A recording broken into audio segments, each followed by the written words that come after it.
Hello, I'm Salty Dog, and today I will be going over all the info we have on Vampire: The Masquerade Bloodlines 2. The game is an indirect sequel to Vampire: The Masquerade Bloodlines. The story that we know of so far is that you were recently embraced. Embrace means turn into a vampire. And your embrace was illegal and part of a mass embrace where a bunch of humans got turned into thin bloods. It is considered, according to the developers, like a vampire terrorist attack, basically.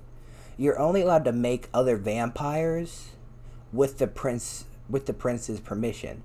And the prince is the Camarilla leader of a single city, where like that person's in charge.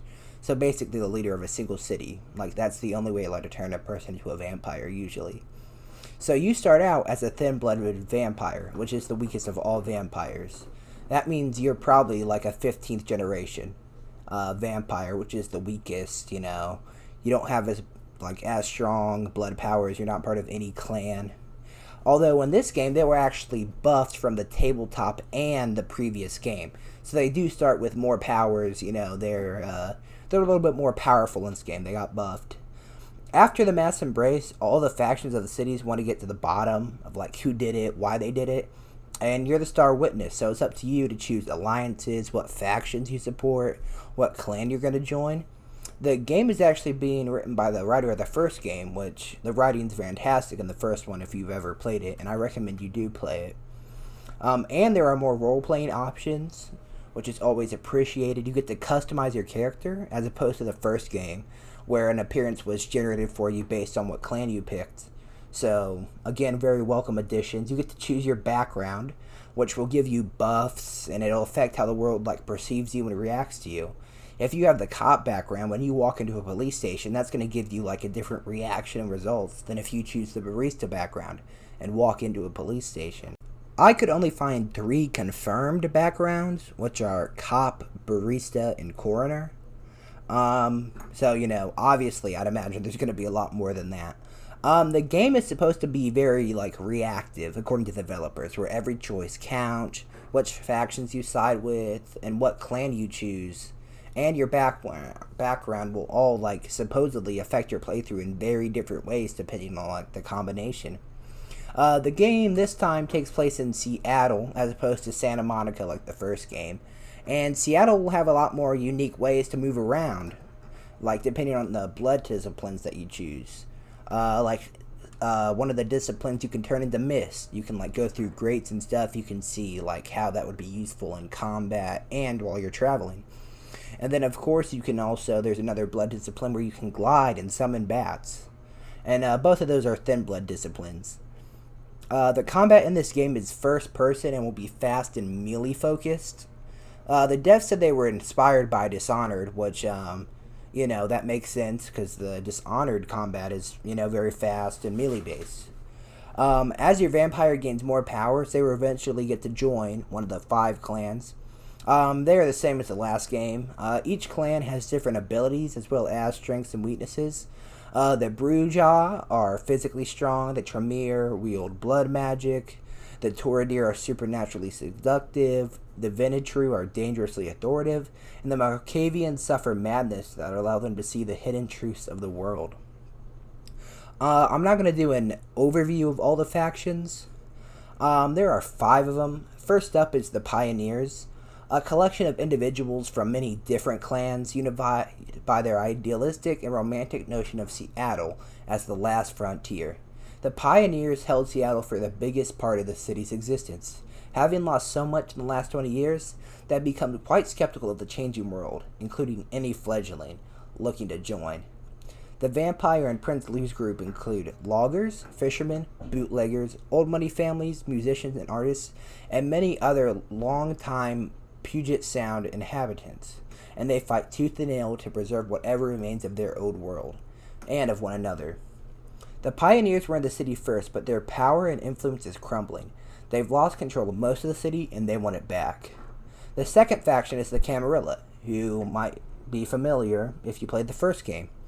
Seattle has become one of the most lucrative tech and business cities in the world. In the shadow of that boom, a new kind of kindred has emerged.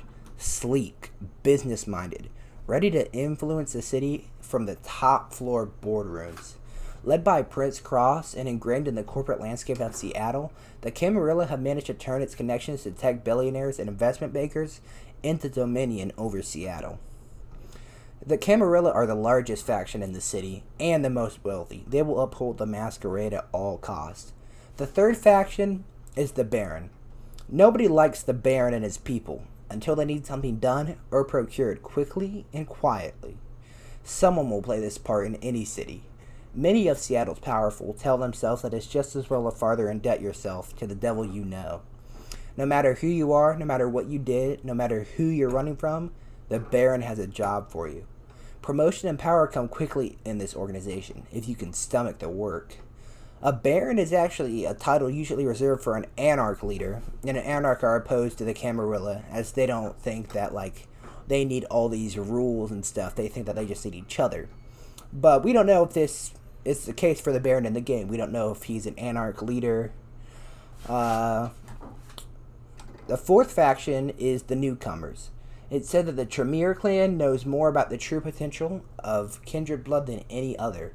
Founded by blood mages recruiting from and hunting in the university, the Newcomers are easily Seattle's most learned kindred faction.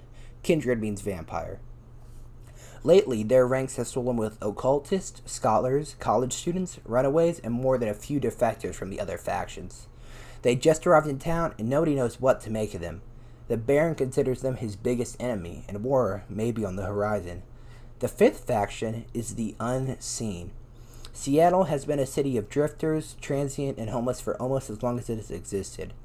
By and large, people just look the other way. The Unseen walk among these unfortunate, hidden in plain sight to vampire and human alike. For more than a century, the Unseen have been led by the Council of Three, or the Speakers, if you're part of the Nosferatu. They help their people survive among the homeless and loners of the city, while the rest of the Seattle's vampires took pains to ignore them. These Unseen grew into a faction, began trading secrets and grudges. Now for some kind of more meta info on the game that doesn't really fit in with any of this other stuff. The first expansion that's been confirmed is called Season of the Wolf, and as you can guess, that will most likely deal with, werewolves. You can join multiple factions, but, they're going to come into conflict with each other. And based on your actions, some factions might not let you join. Eventually you're going to have to choose, the ones that you want to side with. You can't be part of the Baron and the Newcomers, they're in conflict with each other. You can't be part of both. The game will take place entirely in first person, with going third person for some certain cutscenes and then executions and the like. Right now there isn't a release date. The original release date already passed, but they had to push it back farther. It was supposed to come out Q1, 2020, but obviously that didn't happen as we're deep into Q2. So, they said it's going to come out later this year. So hopefully that means soon. I really have no idea when it's coming out. This game looks good. I definitely recommend you play the first one, and I'll have a torrent link down in the description of this where you can just go ahead and download it and play it. Because, honestly, if you're buying it, you're just kind of supporting Activision, considering the developer, went out of business because the first game didn't sell very well. It sold less than 100,000 initially. So, it's considered like a cult classic, and I'm very glad that we're finally getting a sequel, especially one that looks this good. The game's going to be about 25 to 30 hours long, which, again, that isn't super long for an RPG. That's kind of like that new Obsidian game. I'm blanking on the name right now, but you probably know of it. They're kind of banking on replayability and different decisions and, you being able to play it multiple times and switching up clans and stuff. So that's all the info I have. If you're still watching, go ahead, subscribe, comment what you're excited about. That's all I have. I'm signing off.